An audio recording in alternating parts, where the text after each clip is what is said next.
بسم الله الرحمن الرحيم. نكمل محاضرة الكبسولز والcomponents of capsule، يعني shells of capsule. components of shell of capsule عادة هي تتكون من الجيلاتين gelling agents. الجيلاتين والviscosity of جيلاتين مهم. solutions الموجود مهم بتحديد thickness of shells، وأيضا appearance of the capsule final products. إذن هسه نتحدث عنه.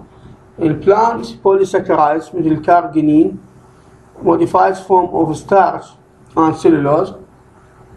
other ingredients الموجودة إضافة للجيلاتين هي البلاستيسايزرز مثل الجليسرين أو السوربيتول. هذه مهمتها تقلل الهاردنس، الصلابة مالت الكبسول، تعطيه فلكسبيليتي، تعطيه سوفتنينج حسب نوع الكبسول الموجود. يعني ratio of the plasticizers in hard capsule differs from its ratio in soft gelatin capsule. in hard كبسول نحتاج كمية قليلة من العدة، فنسبته 4 إلى 1 بالنسبة للجيلاتين، بينما نسبته بالسوفت جيلاتين يكون 8 إلى 1. لذلك نشوف السوفت جيلاتين هي أكثر flexibility، أكثر softening than يعني الهارد جيلاتين. coloring agents قلنا هاي coloring agents تضاف للsolutions of جيلاتين وتنطي الفاينل كلر، ومهمته هو identifications only، يعني to distinguish between easy distinguish between different production. preservatives مثل parabens esters. والpreservatives هو نحتاجه لوجود الووترز من 12 إلى 16% بالهارد جيلاتين شيل، فهذا الووتر ممكن يكون مصدر source of contamination، source of microbial and bacterial growth، لذلك يتغطى preservatives. disintegrants مهمتها تسوي disintegrated، يعني تفلش الشيلز in site of action، تسوي disruption، ويجب أن يكون يعني الشيل should be distracted or disintegrated in fluids of body fluids وهذا disintegrated according to the pH. lubricants هذا مصنعيا يحتاجوه حتى يقلل الفريكشنز between capsules and surface of machines. oxidifying agents مثل titanium dioxide. oxidifying agents تخلي الكبسول شيل معتم، ونحتاجها للأدوية أو للكونتينس لما يكون لايت سنسيتيف، لذلك نحتاج الأوكسيفاينج ايجنتس. نجي إلى جيلاتين solutions. هو الكومبوننتس الأول.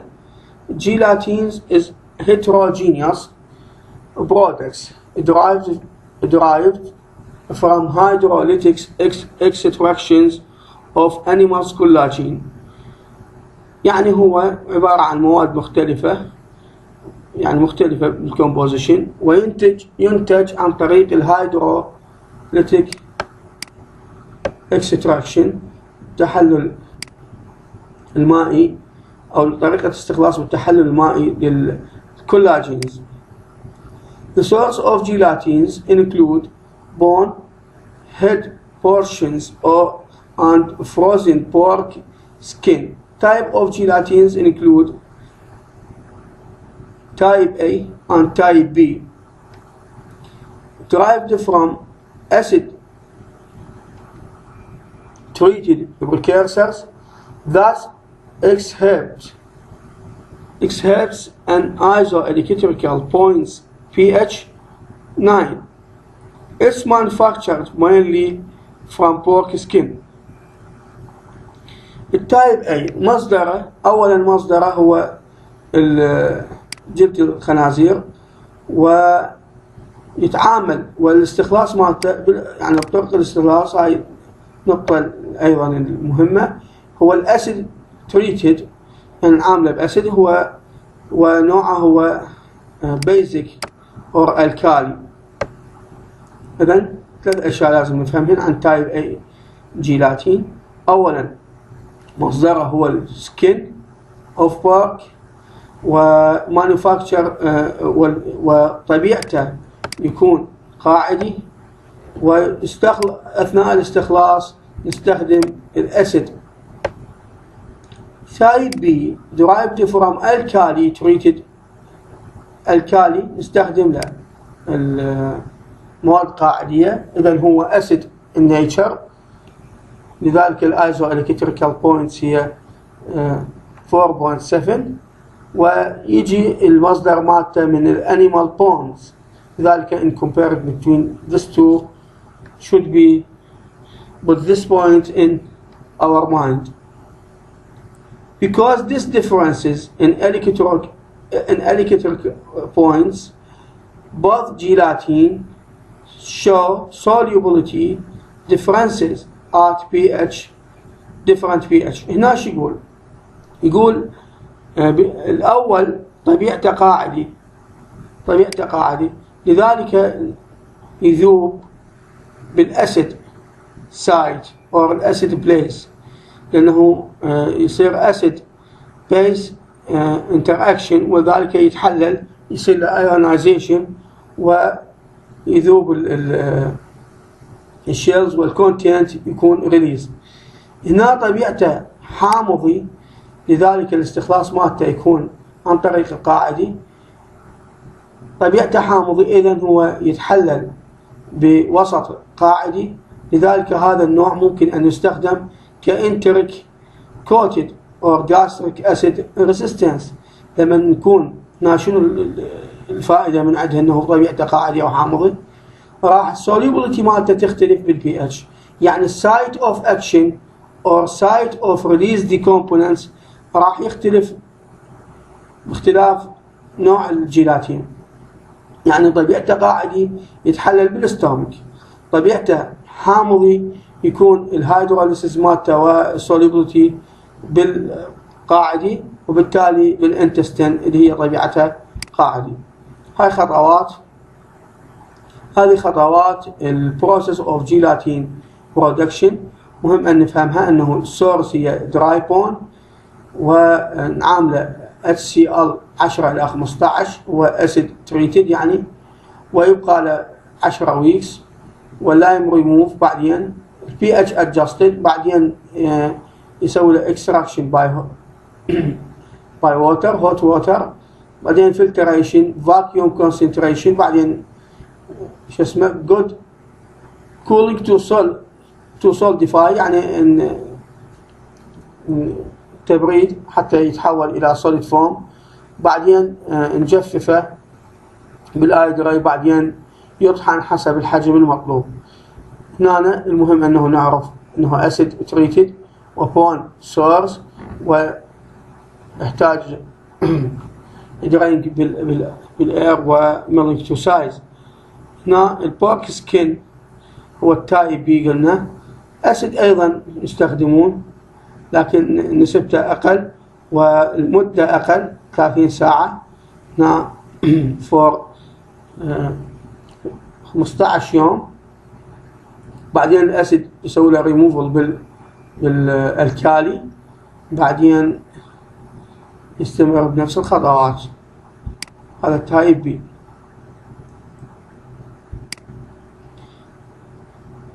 طبعا الجيلاتين سوليوشنز، قلنا الثيكنس اوف جيلاتين مهم لعملية الجيلاتين فيسكوسيتي، مهم لعملية الثيكنس اوف شيل، يعني الغلاف، سمك الغلاف يعتمد على الجيلاتين فيسكوسيتي، فكل ما كان فيسكوس اكثر كل ما ثيكنس اكثر، كل ما عملية الريليز الفارماكوكاينetics اوف دراجز راح يختلف، باعتبار انه الريليز او liberation of content راح يتأخر، وحسب ال requirements إذا أردنا for long time or for short period اكشن فنسوي اما انه faster release or slower release. هاي ايضا مهم. viscosity of the gelatins مهمة ان نفهمها.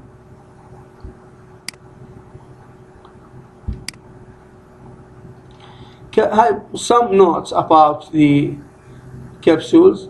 Capsules have been made with methyl cellulose, polyvinyl alcohol, and denatured gelatins to modify their solubility or to produce enteric-coated effects. هاي حكيناه بالجاستريك بالنوعين الأخيرات الموديفاينج والهذا. إذا استخدمنا قلنا يستخدم بعض الإكسيبينتس، إذا استخدمنا هاي الإكسيبينتس راح نغير بالسوليبيليتي مالته، وبالتالي ممكن أنه يصير prolonged action or prolonged dosage form أو enteric-coated effects، يعني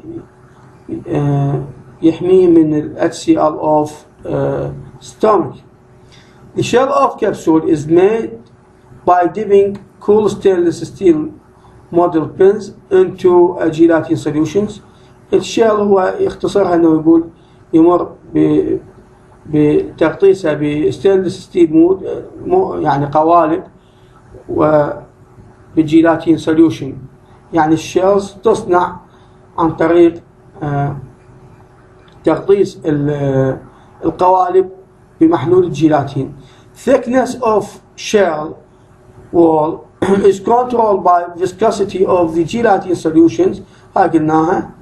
and other factors غير الجيلاتين هو the speed and time of dipping، يعني سرعة ووقت شو اسمه التغطيس. هسه هاي الخطوات راح نشوفها.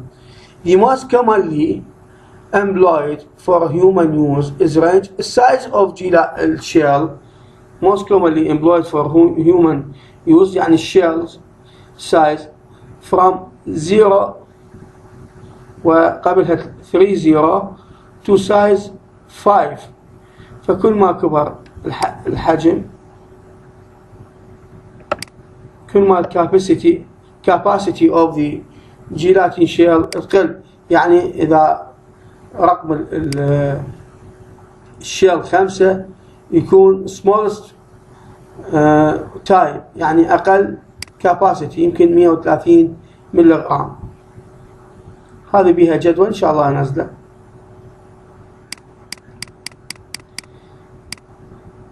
نجي للsteps of manufacturing of capsule shells.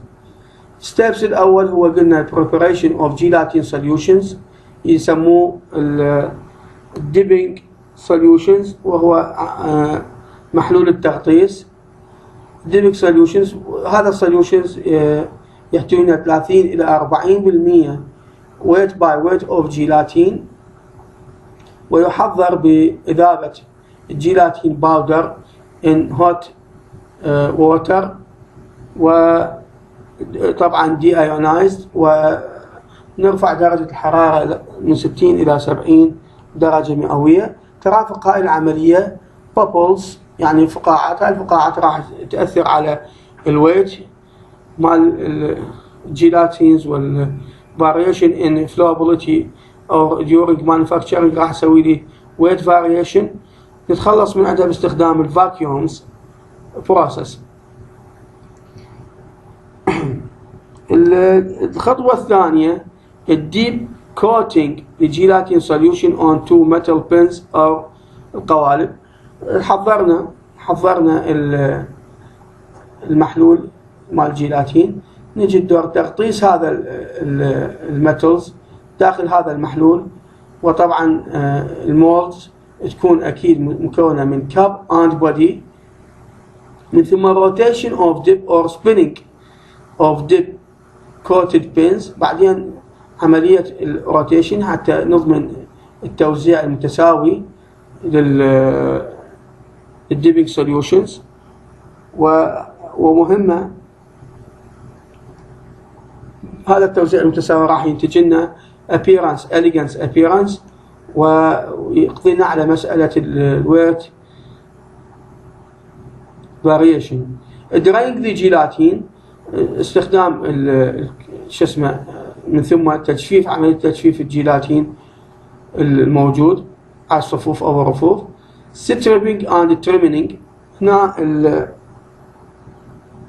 stripping and trimming معناته التجذيب والحصول على الطول المناسب والشكل المناسب عن تجذيبه،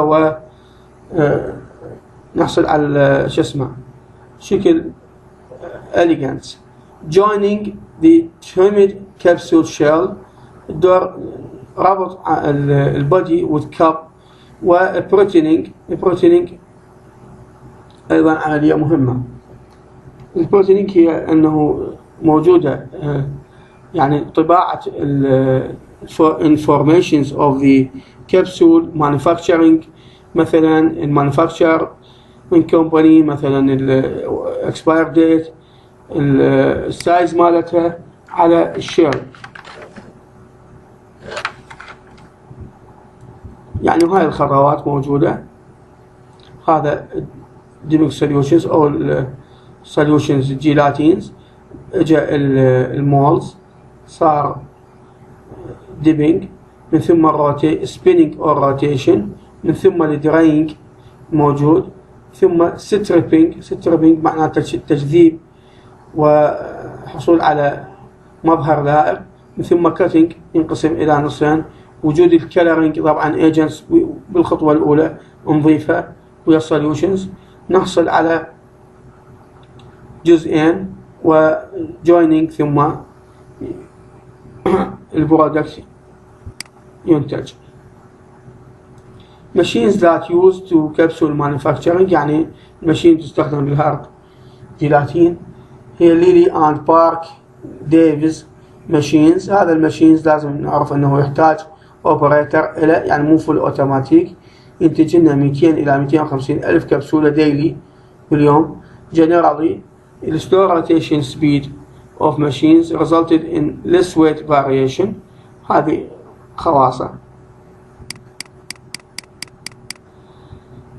نجي للماشين الثاني، هذا هو الماشينز الهوبر مالته فوق، من هنا يضاف الباودر، ومن ثم شو اسمه closing the plate وcollection chamber. هذا رسمه مطلوب. زاناسي ماشين، اكو 5 موديلات من هذا الماشينز، ينتج بين 60 الى 1000 فيلد كبسول بالمنت، وهو فول اوتوماتيكس، فقط يحتاج انه الباور، فقط تشغيل الباور، وهو فول اوتوماتيكس.